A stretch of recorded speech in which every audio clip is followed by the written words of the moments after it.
l'actualité.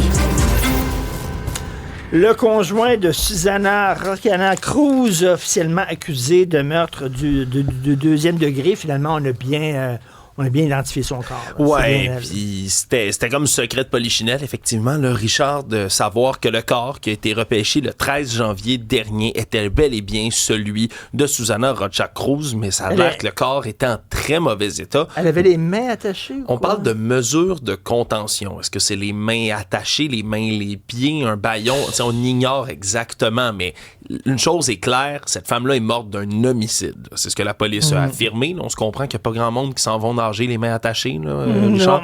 Et ça a pris quand même du temps. On dit que la dépôt était difficilement identifiable, même si ça faisait peu de temps qu'elle a été sortie des eaux. Bref, je m'avancerai pas là-dessus, mais je vous laisse un peu imaginer. Et là, donc, on a amené devant le tribunal Abraham González León, qui est l'individu donc accusé maintenant non seulement de voies de fait causant des lésions, mais aussi de meurtre au deuxième degré. Lui qui est demeuré impassible là, dans le box des accusés, a juste hoché la tête là, constamment pendant qu'on expliquait du côté de l'interprète judiciaire ce qui se passait, parce qu'il ne parle que en espagnol, ce qui va d'ailleurs compliquer le reste des procédures. Là. C'est une des rares avocates de Québec qui parle parfaitement espagnol, qui va devoir le représenter. La grosse majorité de la preuve, puis ça a l'air que de la preuve, la police en a accumulé beaucoup avant ce procès-là, mais tout en français, bien évidemment. Là, c'est des policiers francophones qui travaillent là-dessus, ce qui fait en sorte qu'on va avoir quand même un défi de traduction au travers de tout ça. Je rappelle que M. González León, lui, n'avait pas d'antécédent judiciaire, mais n'était pas censé non plus être au Canada à ce moment-ci. Était visé par une mesure de renvoi de l'Agence des services frontaliers depuis mars 2023. À ce point-ci, il est impossible de savoir pourquoi il était visé par ce genre de mesure-là. Qu'est-ce qui s'est passé à Longueuil? Et c'est assez spécial, merci. Un nouvel épisode de violence armée, là, ça avait baissé, on avait l'impression, dans la grande région de Montréal. Voilà qu'on en a un autre. Cette nuit, les portes d'entrée d'un immeuble à logement de Longueuil qui ont été criblées de balles, là. Rafale de coups de feu, au moins 5 impacts qui ont frappé la vitre vers 2h20 du matin dans un lobby où se trouvaient là, des jouets d'enfants. Heureusement, pas d'enfants à proprement parler, pas de blessés dans cette histoire-là. Mais quand même, ça a l'air que c'est souvent le cas là, dans ce genre d'enquête-là. Un message ou un... Les victimes étaient ciblées. Il y avait des gens ciblés dans le bloc et les victimes collaborent très peu avec la police, Richard. On va faire 1 + 1 = 2. C'est sûrement lié au crime organisé. Reste à voir exactement de quelle manière. Mais ce qui est troublant, c'est que ça se faisait directement en face de l'école primaire Lionel Groulx à Longueuil. Donc les policiers sont encore en train d'enquêter sur la scène. Nouvelle chanson, Stéphanie, de Lara Fabian, qui aurait pu avoir une carrière aux États-Unis. Oui. Si ce n'était la faute de Céline Dion. De Céline Dion. La poffine. Non, mais...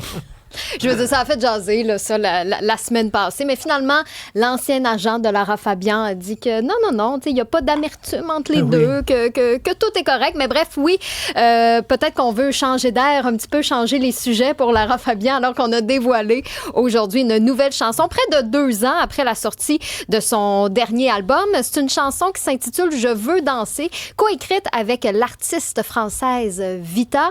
Mais là, c'est toi, faut que je te parle. On s'en souvient dans Confession Nocturne avec Diams. Ben oui.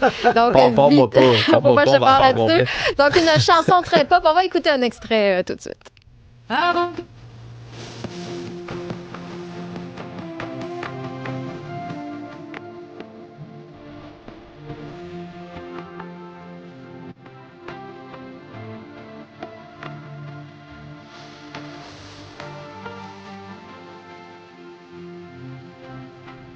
Très pop, hein?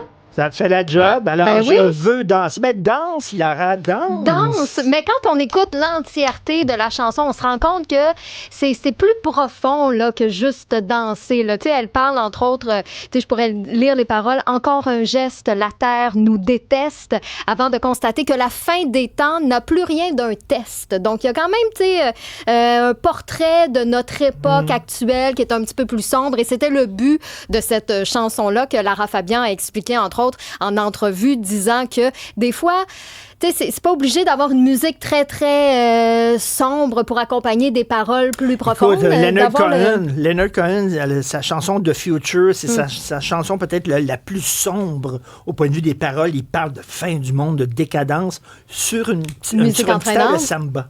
Mais tu vois, ça crée, je sais pas, les deux ensemble, c'est comme une dichotomie qui fait en sorte que peut-être que ça s'avale mieux, ça se vit mieux, cette chanson-là. Mais bref, c'était le but, justement, de juxtaposer des propos plus lourds avec un air lumineux. Est-ce que, on va se souvenir de cette chanson-là comme Je t'aime dans plusieurs années? Je veux dire, on verra, le temps verra, mais pour l'instant, je trouve que c'est hyper accrocheur. Puis avec le soleil, ça fait du bien aujourd'hui. Qu'est-ce qu'il y a sur l'ICO? Des annonces aujourd'hui, 2 nouvelles fictions à venir. Un an plus tard, qui va raconter l'histoire d'un couple dont l'enfant a été enlevé. Donc, on va suivre leur quête pour retrouver l'enfant. Puis ce qui va être intéressant, c'est que chaque épisode va s'amorcer 1 an plus tard. Donc, tu sais, l'intrigue va avancer quand même rapidement. C'est un scénario qui est signé par Stéphanie Perrault et Michel Brouillette, qui ont écrit les Bracelets rouges. Et on a annoncé aussi Même pas morte, qui va être l'adaptation du roman de Geneviève Rioux, qui est inspiré entre autres de son histoire à elle, qui est une histoire de tentative de meurtre, de viol. Les 6 épisodes sont écrits par Pascal Renaud-Hébert. J'ai un girl crush pour Pascal Renaud-Hébert. Et c'est réalisé par Julien Hurtaud, une production d'attraction. Donc ça va s'amener sur Illico Plus au cours des prochains mois. Donc de belles annonces aujourd'hui. Enlèvement d'enfants, violence conjugale, ça va bien. Écoute, on va rigoler. Si on le chante sur un petit air pop, peut-être que ça va mieux passer. Ça passe mieux. Pour d'autres nouvelles, allez sur le site et l'application cube.ca.